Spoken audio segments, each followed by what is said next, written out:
नमस्कार, आप देख रहे हैं न्यूज 18। मैं हूं आपके साथ मेनका चौधरी। रात के 9 बज गए हैं, वक्त लाख टके की बात का। नमस्कार, मैं हूं आपके साथ अमित गर्ग शुक्ला। लाख टके की बात में आज आपको दिखाएंगे ड्रग्स की इंजीनियर युवाओं के लिए डेंजर। आखिर क्यों इंजीनियरिंग की पढ़ाई के बाद युवती ड्रग पैडलर बन गई और युवाओं को नशे के दलदल में धकेल दिया। बात करेंगे लेडी डॉन का बल्ली बोला, माफिया अतीक का राज खोला, क्योंकि शाइस्ता से शूटर की मीटिंग कराने वाला बल्ली पुलिस की गिरफ्त में राज खोल रहा है। बात करेंगे आखिर किसने कहा गर्व से कहो हम हिंदू हैं और हिंदू राष्ट्र के खिलाफ किसने भड़काऊ बयान दिया। और साथ ही आपको दिखाएंगे विकास की रफ्तार योगी कृष्ण अवतार, क्योंकि नितिन गडकरी ने मुख्यमंत्री योगी की तुलना कृष्ण से की है। और आखिर में बात होगी आवारा आतंक से सावधानी की। लेकिन उससे पहले नजर डालते हैं आज की हेडलाइंस पर। बस्ती और महोबा को कई विकास योजनाओं की सौगात मिली। केंद्रीय मंत्री नितिन गडकरी ने सीएम योगी की तारीफ की, कहा कृष्ण की तरह दुष्टों का कर रहे हैं नाश। काशी विश्वनाथ मंदिर में स्पर्श दर्शन के लिए काटी गई 500 रुपए की पर्ची। बवाल के बाद प्रबंधन की सफाई, ऐसी कोई व्यवस्था नहीं, सिर्फ ट्रायल किया गया। चित्रकूट में पिता ने बेटी और पत्नी की हत्या की। सोशल मीडिया पर बेटी का बॉयफ्रेंड संग वीडियो देखने के बाद गुस्से में आ गया था शख्स।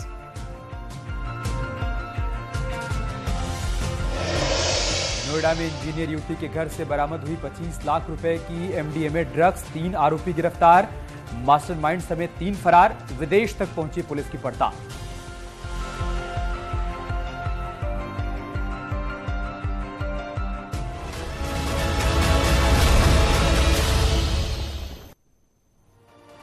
नोएडा पुलिस ने एक ऐसे गिरोह का पर्दाफाश किया है जो रेव पार्टी में नशे की गोलियों का सप्लायर था। हैरानी की बात तो यह है कि इस गैंग में एक महिला पैडलर भी शामिल थी, जो इंजीनियरिंग की पढ़ाई के बाद नौकरी करती थी और पिछले 1 साल से ड्रग्स के धंधे में पूरी तरह से सक्रिय थी। पुलिस ने आरोपियों के पास से ड्रग्स की 289 गोलियां बरामद की हैं और इसकी कीमत 25 लाख रुपए बताई जा रही है। और इन गोलियों को हाई-फाई पार्टियों में सप्लाई किया करते थे। आपको एक रिपोर्ट दिखाते हैं जिसके जरिए आप समझ पाएंगे ये नेटवर्क कहां तक फैला हुआ था और कौन कौन लोग इसमें शामिल हैं।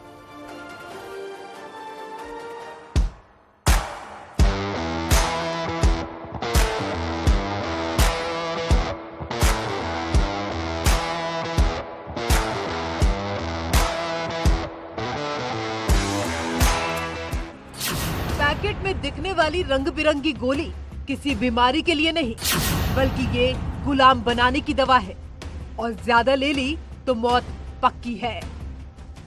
ये गोली नौजवान पीढ़ी के लिए बर्बादी की दवा है, जिसकी एक डोज पागल बनाने के लिए काफी है और कीमत महीने भर के राशन से भी ज्यादा। ये वो जहर है जिसे फैलने से नोएडा पुलिस ने रोक लिया। ये वो जश्न की खुराक है जिसे जगह तक पहुंचने से रोक दिया गया। ये वो इंसानी जिंदगी को तहस नहस करने की दवा है जिसे मार्केट में जाने से रोक दिया गया।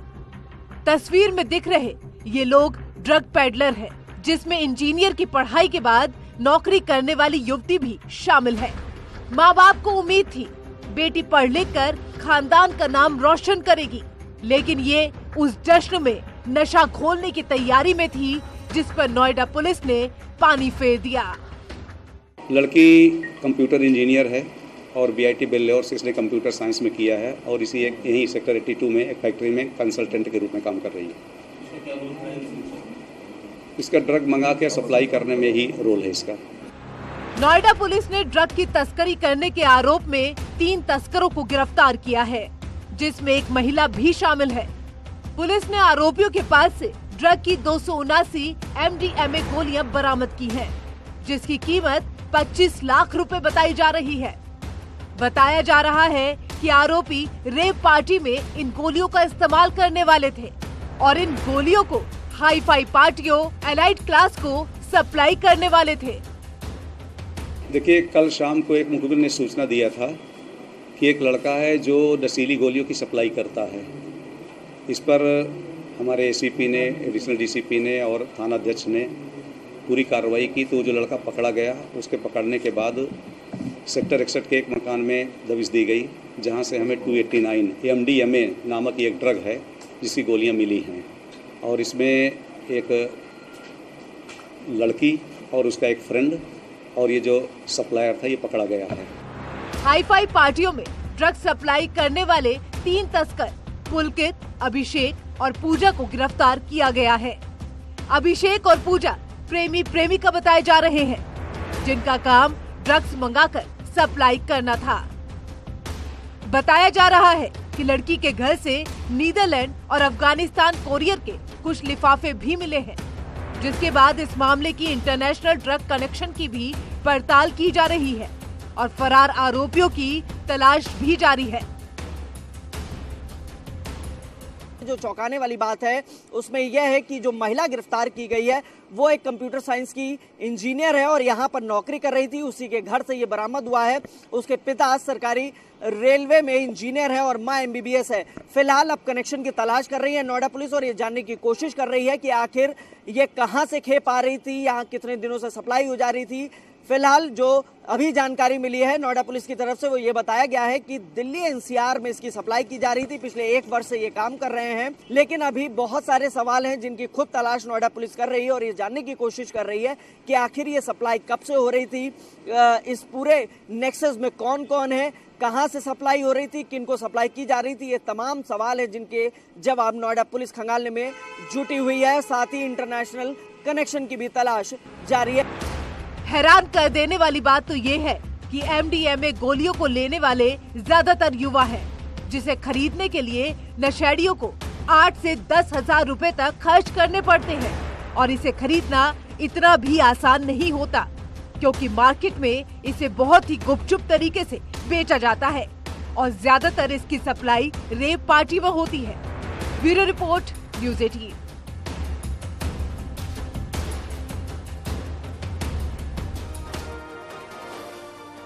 अब ये भी जानना जरूरी है कि आखिर MDMA ड्रग्स क्या होता है। तो आपको बता दें, MDMA को एक्सटेसी भी कहा जाता है। MDMA का इस्तेमाल उत्साहित करने के लिए होता है। हाई प्रोफाइल पार्टीज में ज्यादातर इसका इस्तेमाल किया जाता है। MDMA को पार्टी ड्रग्स भी कहते हैं, शॉर्ट फॉर्म में इसको MD भी कहा जाता है। एक गोली तकरीबन 5,000 से 10,000 रुपए की मिला करती है। पार्टी के हिसाब से भी इसका दाम तय होता है। बड़े पैमाने पर विदेशों से तस्करी कर ये गोलियां लाई जाती है।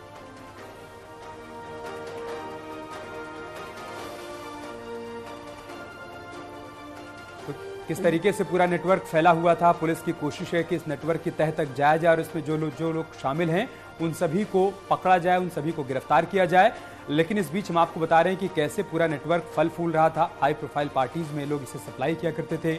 पार्टी ड्रग्स के तौर पर भी MDMA को जाना जाता है और नोएडा में कैसे इसका नेटवर्क फैलता जा रहा था, पुलिस ने उसी नेटवर्क की कमर तोड़ने की कोशिश की। तो न सिर्फ नोएडा बल्कि दिल्ली NCR में यहां से सप्लाई होती थी। उमेश पाल हत्याकांड में अतीक अहमद के गुर्गे बल्ली पंडित ने कई चौंकाने वाले राज खोले हैं। पुलिस गिरफ्त में बल्ली ने अतीक के काले कारोबार की पोल खोल दी और शूट आउट से पहले शाइस्ता से शूटर की मुलाकात के भी राज उसने खोले हैं। और ये वही बल्ली है जिसने हत्या से 5 दिन पहले अतीक की पत्नी को शूटर से मिलवाया था। फिलहाल आशंका है कि बल्ली फरार शूटर्स के बारे में भी पुलिस को जानकारी दे सकता है। आपको एक रिपोर्ट दिखा दें।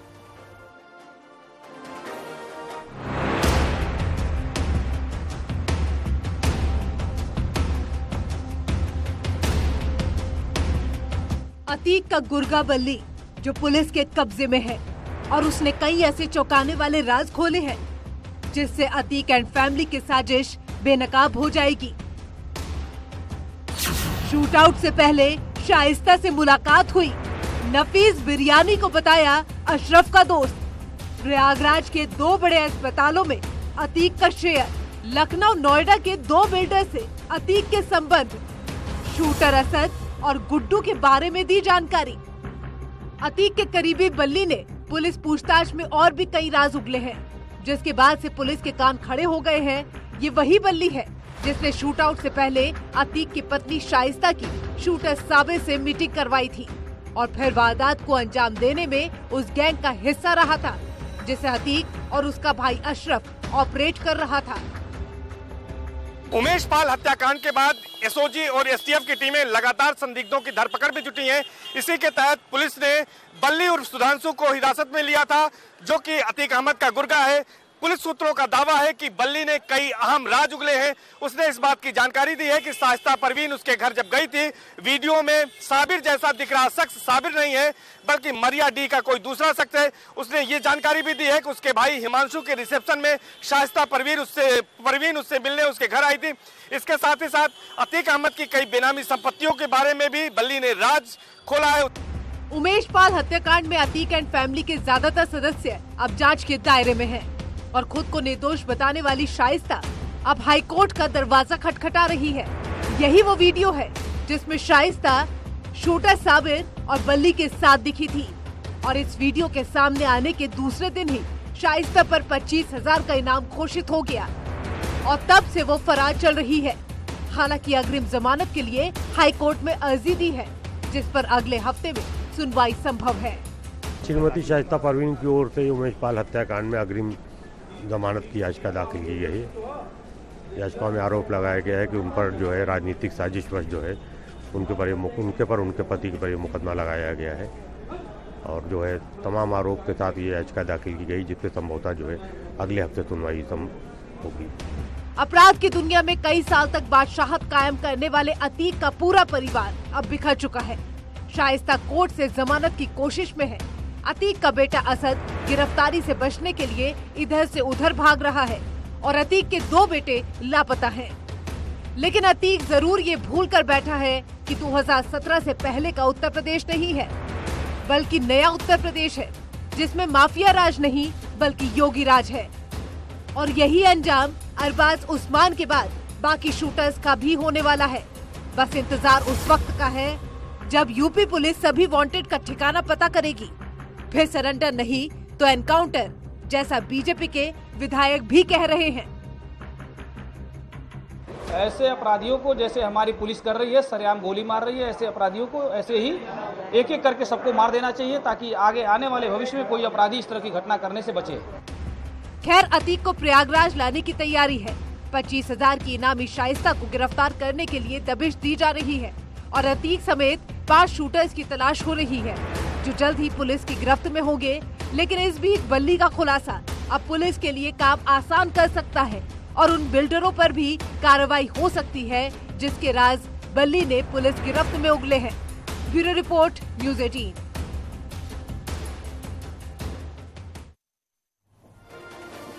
और अब बात हिंदू राष्ट्र की, जो मुद्दा बार बार उठ रहा है। एक बार बागेश्वर धाम के पीठाधीश्वर धीरेन्द्र शास्त्री हिंदू राष्ट्र की मांग पर लगातार कायम हैं, तो दूसरी तरफ हिंदूवादी संगठन ने भी हिंदू राष्ट्र की मांग के लिए मोर्चे पर अपनी बात रख दी है।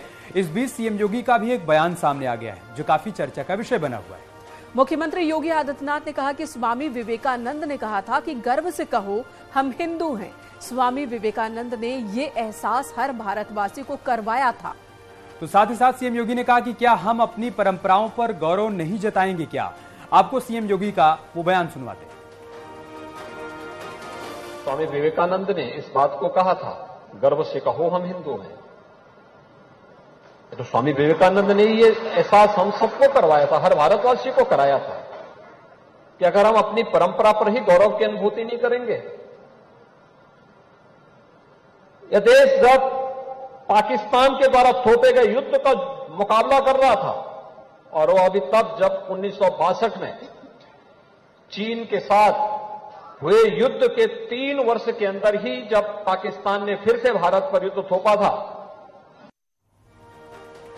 लेकिन दूसरी तरफ हिंदू राष्ट्र की मांग करने वाले हिंदूवादी संगठन के खिलाफ भड़काऊ बयान देने वाले मौलाना तौकीर रजा पर मुकदमा दर्ज हो गया है। तौकीर रजा ने पीएम मोदी को लेकर भी विवादित बयान दिया था। हालांकि समाजवादी पार्टी के सांसद बर्क ने तौकीर रजा के बयान का समर्थन किया है, जिस पर हिंदूवादी नेता साध्वी प्राची ने करारा पलटवार किया। आपको दिखाते हैं एक रिपोर्ट।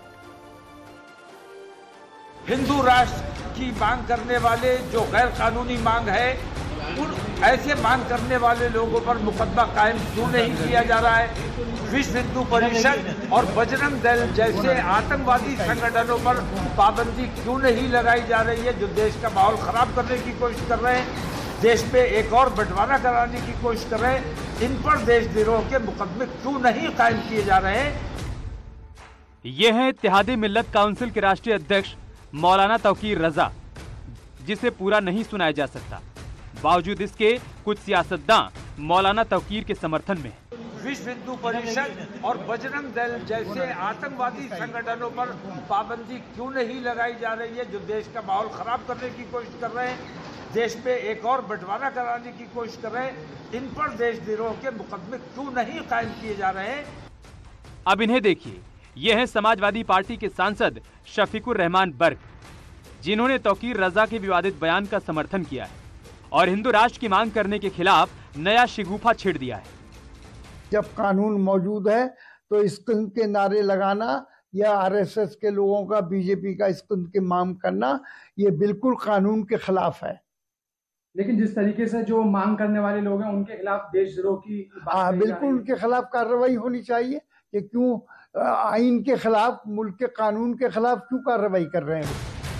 मौलाना तौकीर और बर्क के बयान पर विश्व हिंदू परिषद की नेता साध्वी प्राची ने करारा वार किया। उन्होंने भड़काऊ बयान देने वाले मौलाना को आईना दिखाया और कहा, ये 2014 के बाद का नया हिंदुस्तान है, यहाँ इस तरह के बयानबाजी अब नहीं चलने वाली। हिंदुस्तान 2023 का है, 14 के पहले का हिंदुस्तान ना समझे। तौकीर रजा जैसे कितने आए और कितने आएंगे और कितने जाएंगे। पढ़ा लिखा मुस्लिम सब समझता है, ये पढ़े लिखे लोगों को भी गुमराह करने के लिए ऐसे लोग, मैं कहती हूँ कि मुस्लिम संप्रदाय में भी कलंक है। हिंदुस्तान में तो सुरक्षित है, पाकिस्तान के हाथ में भीख का कटोरा है। तौकीर रजा, कान खोल करके सुन लो। दरअसल बागेश्वर धाम की पीठाधीश्वर धीरेन्द्र शास्त्री ने सबसे पहले हिंदू राष्ट्र का मुद्दा उठाया था। उसके बाद कई हिंदूवादी संगठन भी इस मांग के समर्थन में सामने आ गए, लेकिन ये बात कुछ गिने चुने मौलानाओं को रास नहीं आ रही है और हिंदू राष्ट्र के विरोध में अब भड़काऊ बयान देने से भी नहीं चूक रहे हैं। Bureau report, news 18। बढ़ते हैं आगे। बस्ती और महोबा के लोगों को आज सैकड़ों करोड़ रुपए की विकास योजनाओं और नई राजमार्गों का तोहफा मिला। केंद्रीय मंत्री नितिन गडकरी ने इस मौके पर सीएम योगी के कामकाज के तरीके की तारीफ भी की। गडकरी ने सीएम योगी की तुलना भगवान कृष्ण से करते हुए कहा कि वो श्री कृष्ण की तरह ही दुष्टों का नाश कर रहे हैं और गरीबों को न्याय दिलवा रहे हैं।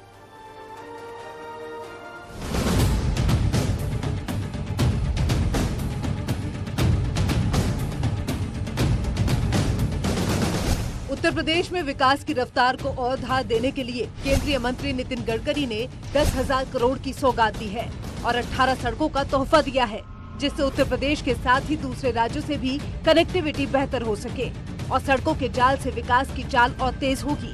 नितिन गडकरी ने इसके अलावा सीएम योगी की जमकर तारीफ की और कानून का राज स्थापित करने के लिए मुख्यमंत्री का धन्यवाद किया। 4 दिन पहले मैं भोजन कर रहा था तो मेरे पत्नी ने मुझे पूछा कि उत्तर प्रदेश में ये क्या शुरू है।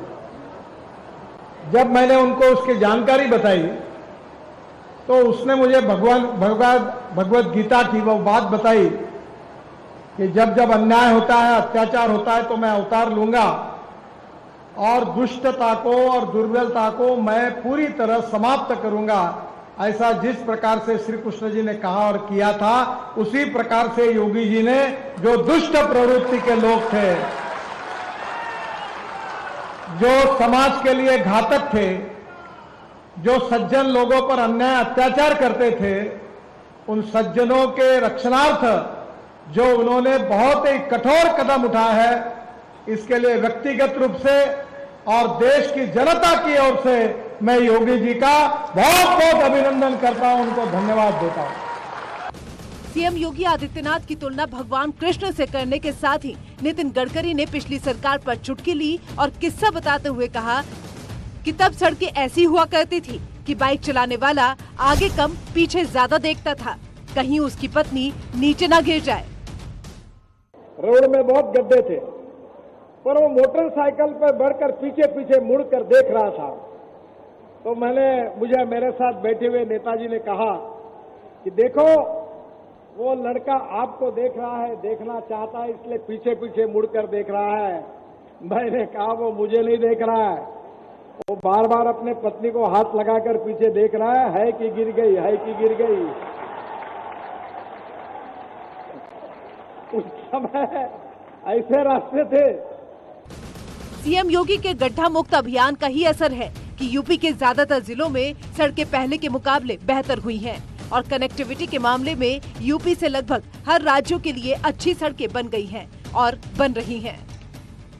यूपी में सड़कों का जाल, 10,000 करोड़ से ज्यादा का निवेश, यूपी को 18 राष्ट्रीय राजमार्ग का तोहफा, 6 सड़कों का लोकार्पण किया गया, 12 सड़कों का शिलान्यास हुआ। गडकरी ने कहा कि उत्तर प्रदेश में राष्ट्रीय राजमार्गों की लंबाई 2 गुनी बढ़ गई है और साल 2024 के खत्म होने तक उत्तर प्रदेश में 5 लाख करोड़ रुपए के रोड पर काम किया जाएगा। 10,000 करोड़ रुपए की परियोजनाओं का लोकार्पण और शिलान्यास का कार्यक्रम आज वहां पर संपन्न हुआ और महोबा भी तो बाबा गोरखनाथ की ही पावन साधना स्थली है।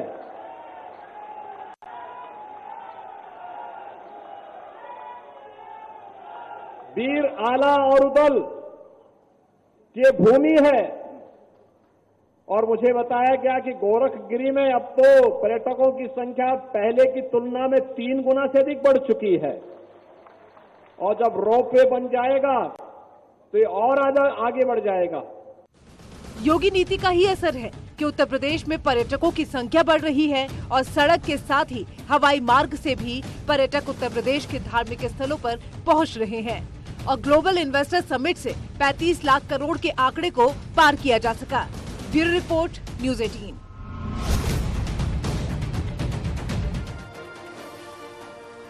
और बात करते हैं आदमखोर कुत्तों की जो लोगों की जान ले रहे हैं। दिल्ली के वसंत कुंज इलाके में रोंगटे खड़े कर देने वाली घटना सामने आई है। यहाँ 5 से 6 जंगली कुत्तों ने 2 सगे भाइयों को नोच कर मार डाला। बड़े भाई को 2 दिन पहले 10 मार्च को नोचा था, जबकि छोटे भाई को कुत्तों ने 2 दिन बाद रविवार को मार डाला।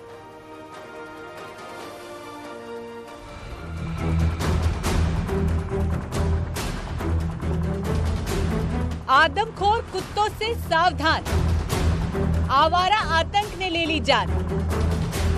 दिल्ली के वसंत कुंज इलाके में रोंगटे खड़े कर देने वाली घटना सामने आई है।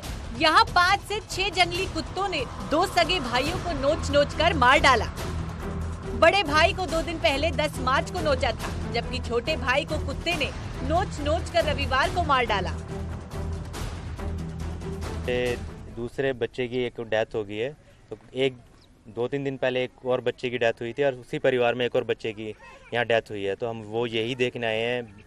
विधायक जी ने हमें भेजा है कि आप यहाँ देख कर आओ यहाँ क्या घटना हुई है। यहाँ कुछ जंगली कुत्ते हैं जिनके मुंह शायद खून लग चुका है। उन बच्चों पर कुत्तों के द्वारा हमला किया गया है। अभी तक ये सूचना हमें मिली है। जी, आवारा कुत्तों के हमले में 2 मासूम भाइयों की जान जाने के बाद अब एमसीडी की नींद टूटी है। वसंत कुंज इलाके में आवारा कुत्तों को पकड़ने के लिए टीम घूम रही है।